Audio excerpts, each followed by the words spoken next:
Polisi pastikan hanya sampah plastik bungkus rapid test. 19 tahun tak pernah pulang, TKW asal Gambiran dilaporkan meninggal di Malaysia. Bedah rumah janda 3 anak berkebutuhan khusus oleh relawan. Tingkatkan potensi perekonomian masyarakat, pemerintah desa dan Lajisnu Ranting Benelan Lor gelar Basar UMKM.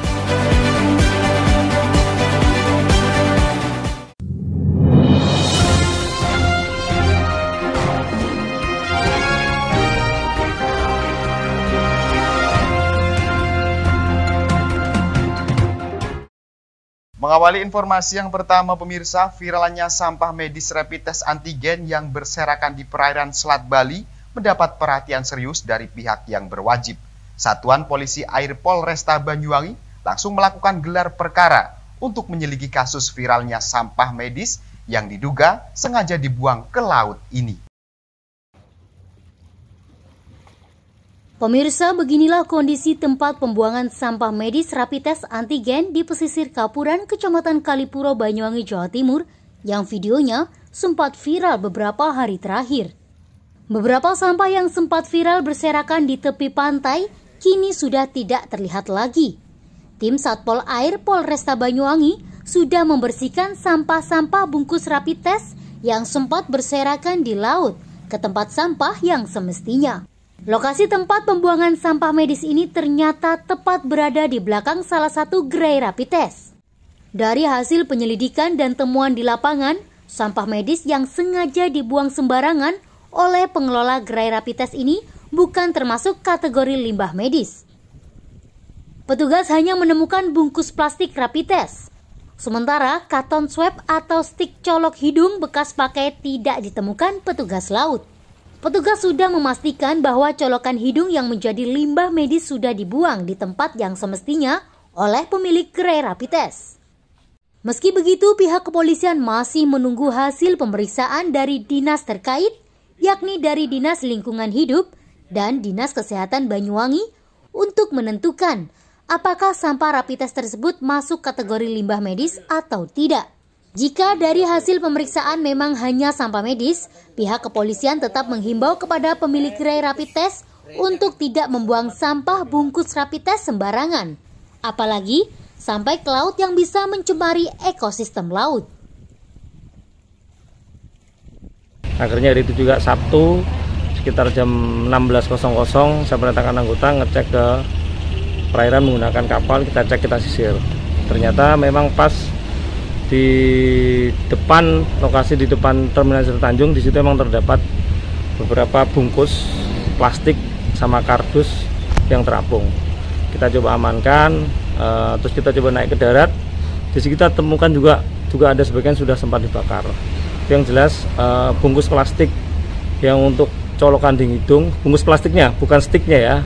Sama yang kedua plastiknya tempat kotak yang indikator rapid testnya yang kita temukan. Kalau yang di lokasi di perairan tidak ada stick, tidak ada kotak rapidnya pun tidak ada.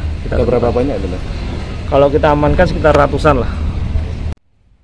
Video sampah medis rapid test antigen berserakan di perairan Selat Bali, Banyuwangi, Jawa Timur viral di media sosial.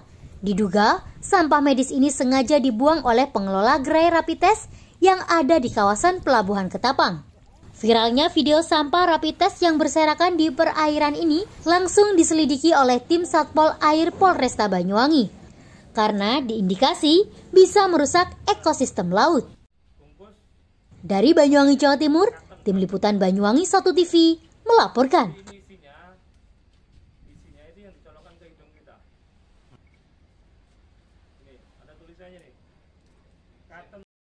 Tak pernah pulang hampir 19 tahun lamanya seorang tenaga kerja wanita asal Kecamatan Gambiran, Banyuwangi dilaporkan meninggal dunia di Malaysia pada pertengahan bulan lalu.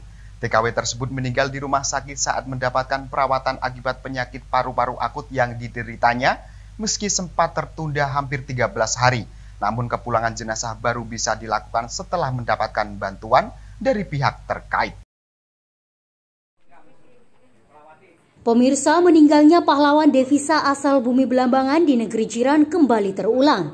Setelah sebelumnya seorang TKW asal Kecamatan Sempu meninggal selepas hilang kontak dengan pihak keluarga selama 23 tahun. Kali ini seorang TKW asal Banyuwangi dilaporkan meninggal dunia saat mendapatkan perawatan akibat penyakit paru-paru akut yang dideritanya. TKW tersebut bernama Rustini, 43 tahun, wanita yang diketahui beralamatkan di Dusun Glowong, Desa Wringinagung, Kecamatan Gambiran. Kematian wanita dengan nama paspor Anita tersebut menyisakan duka mendalam bagi pihak keluarga. Pasalnya, mereka tidak pernah melihat Rustini selama hampir 19 tahun. Rustini tidak pernah pulang semenjak berangkat ke Malaysia pada tahun 2003 lalu. Dan pada hari Senin kemarin dirinya pulang, namun dalam kondisi sudah meninggal dunia. Kesedihan keluarga pun tidak terbendung ketika melihat jenazah Rustini terbaring di dalam peti mati yang dibawa ambulan dari tim relawan. Menurut kepala dusun setempat, kepulangan jenazah sempat tertunda lantaran pihak desa masih harus melengkapi dokumen persyaratan pemulangan jenazah. Mengingat almarhum sudah lama meninggalkan Indonesia, datanya masih mengambil dari arsip yang lama. Proses pengumpulan itu baru bisa dilakukan setelah 3 hari berjalan. Ibu Anita itu kan beliaunya pahlawan devisa, kalau dikatakan seperti itu, yang mana mulai 2003 dia meninggalkan rumah, artinya menjadi beliau menjadi pahlawan devisa yang artinya pergi ke Malaysia. Iya Pak, surat desa, dokumen dari desa, cuma karena sudah beberapa tahun Pak, yang jelas kalau masalah data-data dan sebagainya, apalagi 2003 itu kan juga belum ada KTP elektrik, sehingga ada perubahan-perubahan dan sebagainya. Terkait dengan kakak yang dulu ya ada, sehingga karena saking lamanya itu sehingga tidak bisa diketemukan. Selama 3 hari itu kita mengumpulkan data-data kembali terkait dengan keluarga besarnya. Ya koneksi, tetapi kan juga jarang Pak, jarang. Ya tetap koneksi tapi jarang. Rustini alias Anita sendiri sebelum meninggal dunia dirawat di Rumah Sakit Sultanah Aminah, Johor Bahru, Johor, Malaysia, sebelum dinyatakan meninggal pada 18 Januari lalu. Meski terserang paru-paru akut, namun hasil tes COVID-19 pada Rustini dinyatakan negatif. Kepulangan jenazah saat tiba di tanah air, proses pengiriman dibantu relawan dari Provinsi Jawa Timur, serta sejumlah relawan yang ada di Banyuwangi. Dari Banyuwangi, Jawa Timur, Tim Liputan Banyuwangi 1 TV melaporkan.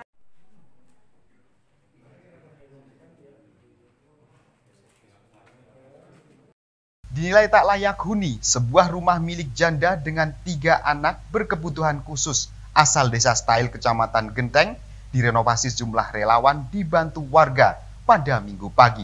Mereka bahu-membahu merenovasi bagian dapur yang sudah lapuk dimakan usia.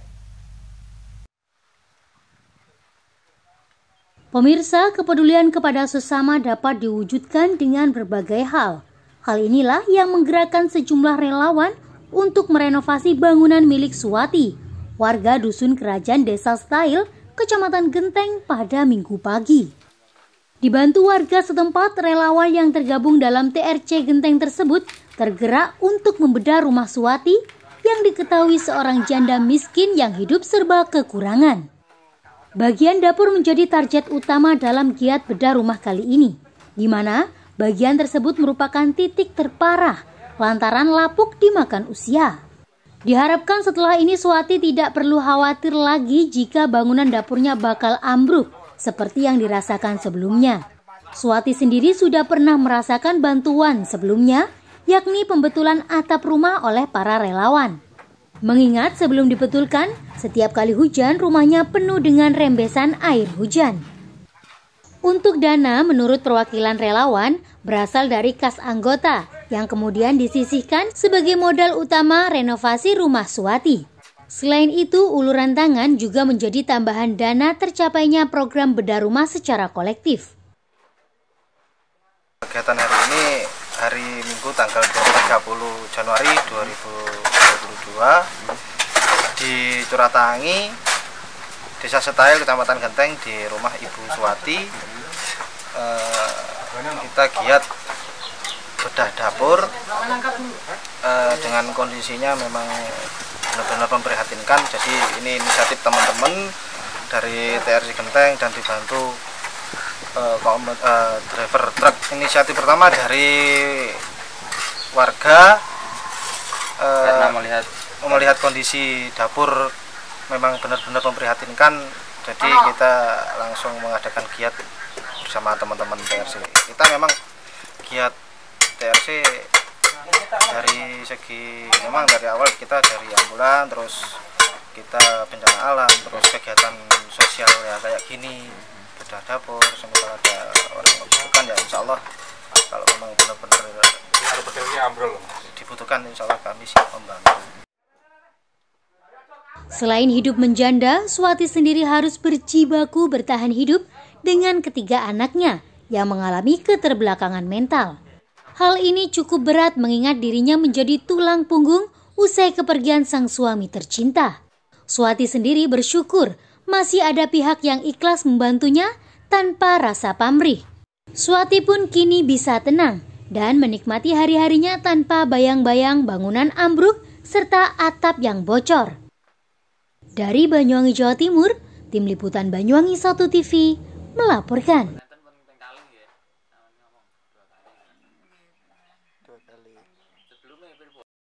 Untuk meningkatkan potensi perekonomian masyarakat agar bangkit kembali pasca pandemi, pemerintah Desa Benelan Lor dan Pemuda Lajisnu menggelar basar UMKM serta ngopi bareng untuk sambung silaturahmi dan memacu semangat warga agar meningkatkan kembali kreativitas serta usahanya.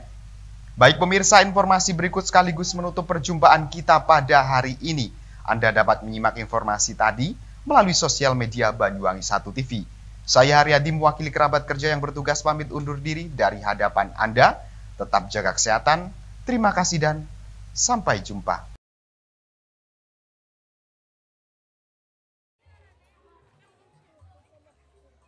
Pemirsa, dalam rangka meningkatkan produk UMKM di wilayah, salah satu bentuk upaya menumbuhkan kembali kelancaran perekonomian masyarakat tak lain merupakan program dari Banyuwangi Reborn untuk senantiasa memacu semangat masyarakat agar terus bertumbuh kembali, meningkatkan usaha di masa pasca pandemi. Kegiatan ini merupakan salah satu kegiatan bazar UMKM yang digalakan oleh Pemuda Lajisnu Ranting Desa Benelan Lor, Kecamatan Kabat. Pada Senin 31 Januari 2022, kegiatan ini dilakukan yang bertujuan untuk membantu UMKM di wilayah sekitar agar bangkit dari masa pasca pandemi yang menghancurkan berbagai usaha UMKM dan UKM. Kegiatan yang diselenggarakan di desa secara atraktif ini selain menyuguhkan berbagai macam olahan makanan dan jajanan, juga menampilkan live musik yang dimainkan oleh Pemuda Benelan Lor sendiri. Kegiatan ini selain dapat mengangkat perekonomian warga sekitar, juga membawa dampak yang sangat luar biasa, menumbuhkan potensi dalam memacu semangat warga desa yang lainnya. Tema yang diusung Ngopi Bareng NU Lajisnu Ranting Benelan Lor ini tak lain dari kegiatan sambung silaturahim antara pemuda dan masyarakat yang belakangan ini tidak dapat bertemu dan melakukan kegiatan lantaran adanya pembatasan di kala pandemi. Kepala Desa Benelan Lor Hoirul Anam menyampaikan, inisiatif ini muncul dari peran serta pemuda dalam melakukan hal kegiatan sosial. Namun, semangat tersebut disalurkan atas upaya mengangkat potensi lokal, menumbuhkan perekonomian masyarakat Desa Benelan Lor. Dalam kegiatan ini, turut mengkampanyekan program Desa Benelan Lor, yakni Pelas Oleng atau kepanjangan dari pelayanan administrasi keliling untuk memudahkan secara penuh pelayanan administrasi kepada masyarakat. Jadi ide awalnya itu karena kita terus terang setiap 1 bulan sekali itu ada santunan yatim piatu dan duafa. Terus saya melihat ekonomi sekarang kan lagi menurun di masa pandemi ini. Jadi saya berpikiran apa nggak bisa kita melakukan kegiatan basar atau jual jual-jual kuliner yang di Penangan terus terang kan banyak. Jadi inspirasinya terus terang dari santunan yatim dan piatu pertamanya itu. Belas Oling itu panjangan dari pelayanan administrasi keliling. Jadi kami di Desa Benang Lor 1 bulan sekali ada pelayanan administrasi keliling. Barangkali warga masyarakat Benelan yang pada waktu siang hari itu sibuk, kita adakan keliling dan dari tempat satu ke tempat yang lain, bukan di satu tempat saja. Bekerja sama dengan NU dan Lajisnu. Harapan ke depan mudah-mudahan dengan adanya bazar ini bisa meningkatkan perekonomian warga masyarakat Desa Benelan Lor. Bibin Widiatmoko, PLT Camat Kabat sangat mengapresiasi dari kegiatan yang diselenggarakan oleh pemuda dan pemerintah Desa Benelan Lor tersebut. Salah satu program yang mengarah pada Banyuwangi Reborn, salah satunya pertumbuhan ekonomi, kegiatan yang atraktif ini sangat lengkap. Ada atraksi, aksesibilitas yang luar biasa, serta amenitas yang terjangkau dan memadai. Kegiatan ini selain membawa dampak dan manfaat untuk masyarakat sekitar, tentunya kegiatan ini juga menjadi percontohan untuk desa lain yang berada di wilayah Kecamatan Kabat. Hari ini saya diundang khusus oleh Pak Kades ini di kegiatan UMKM Lajisnu. Tentu saya apresiasi tinggi untuk teman-teman Benelan Lor karena memang salah satu program Banyuwangi adalah pertumbuhan ekonomi di Banyuwangi Reborn ini. Ini memang kegiatan yang atraktif, jadi memang A3, ada atraksi, ada aksesibilitasnya luar biasa, kemudian amenitasnya juga terjangkau di sini. Jadi ini memang kegiatan yang membawa dampak manfaat buat masyarakat kita, khususnya masih di kegiatan pandemi ini. Oke, jadi yang pertama kemarin memang dari Desa Pendarungan itu ada festival Jenang Pendarungan. Alhamdulillah berjalan dengan lancar, kegiatannya memang sustainable, jadi 1 bulan kemarin ada 3 kegiatan. Kemudian kemarin di Pondonogo juga ada kegiatan serupa, UMKM sekaligus kerja bakti. Kemudian ini kegiatan UMKM dengan Lajisnu yang ada di Benelan Lor. Harapan kami nanti 3 desa ini menjadi pertemuan awal di tahun, nanti bisa diikuti oleh 11 desa yang lain. Pasti, jadi ini salah satu kita dalam memajukan perekonomian dengan UMKM. Jadi UMKM ini nanti masyarakat juga bisa menikmati sajian yang ada. Ini potensi lokal yang digarap oleh teman-teman dari Benelan Lor dan uangnya juga akan kembali lagi ke Benelan Lor. Dari Banyuwangi, Jawa Timur, Tim Liputan Banyuwangi 1 TV melaporkan.